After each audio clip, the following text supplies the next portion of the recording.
Welcome back to For Goodness Sake, where, as a former Mormon, I take a look at the good things that I carry with me into my new, more secular worldview. My name's Tom, and today's topic is obedience. Is there anything at all good about obedience? Obedience is one of these virtues, quote unquote virtues, that I no longer think has the value that I thought it had. The classic example of obedience, of course, is Abraham. Abraham was commanded to sacrifice Isaac, something that he absolutely did not want to do, something that he probably thought was wrong or immoral, but God commanded him to do it, and so he did it, or he almost did it, until the angel came and stopped him. And to this day, we talk in the church, and I think in all of Christianity, about Abrahamic tests of faith.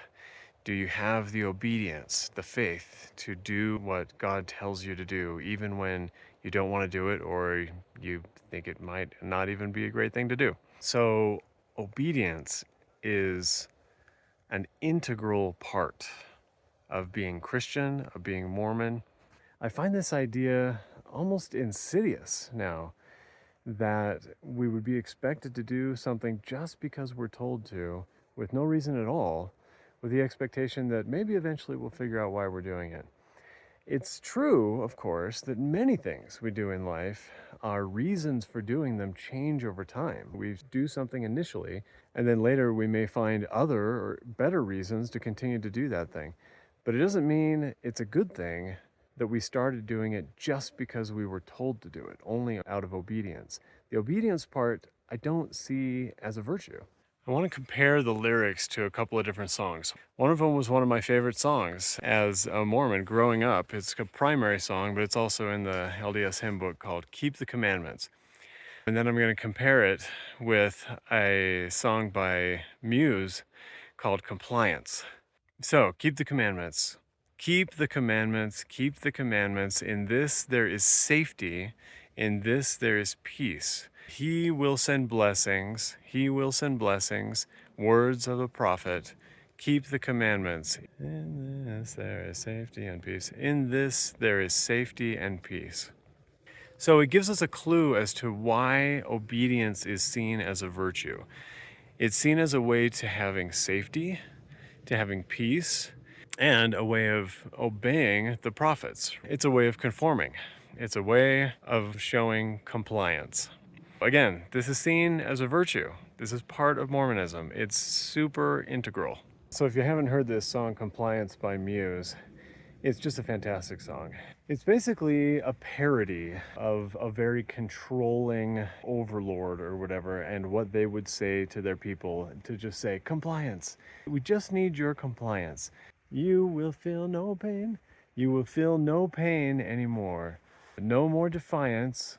We just need your compliance. We won't let you feel lost anymore. Life lived in fear, you need protection. You're all alone, too much rejection. We have what you need.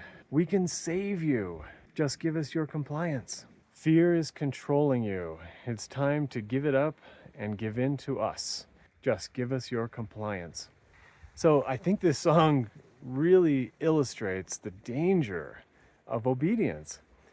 It illustrates how simple it is for an authority with power to demand obedience, to demand compliance, and just use it as a method for control and to accomplish the things that they want to accomplish, regardless of the actual best interests of the rest of the people.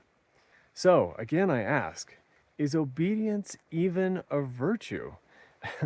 Because it's preached so much, but it's really just a tool for control. So, is there anything good about obedience? Well, I think it basically boils down to cooperation. Cooperation is, I think, one of the most powerful forces in all of human history. And obedience is a tool for cooperation, for accomplishing bigger things than we can do just by ourselves. Sometimes we have to put our own thoughts and interests aside and just obey so that we can accomplish something bigger. But when does it cross the line from a good kind of cooperation to a manipulative and bad kind of cooperation? Well, I think it hinges right on this concept of obedience. It's when we sincerely share a goal with the authority that we're following that the obedience becomes a virtue. I think that in all cases where we used to say obedience is a virtue, we should just replace it with the word cooperation. Cooperation is a virtue. Cooperation implies that we have voluntarily evaluated our options and that we've decided to align ourselves with a given group. We're not just obeying what they say, we're cooperating with them. So, as kind of a final little example, I want to touch on the Scout Law, which is something that I repeated all the time growing up. And it goes like this: a scout is trustworthy, loyal, helpful, friendly, courteous, kind, obedient, cheerful, thrifty, brave, clean, and reverent. What is obedience doing in there? I don't think it's a virtue at all. We should just replace it with the word cooperative. Trustworthy, loyal, helpful, friendly, courteous, kind, cooperative, cheerful, thrifty, brave, clean, and reverent. Wouldn't that be a better Scout Law? To come back to this idea of Abraham and the Abrahamic test, if I were given the opportunity to rewrite the scriptures, here's how it would go. God would tell Abraham to sacrifice his son Isaac, and then Abraham, after a lot of anguish and thought and consideration, Abraham would respond, no, this is against my moral code. This is wrong. This is an evil deed.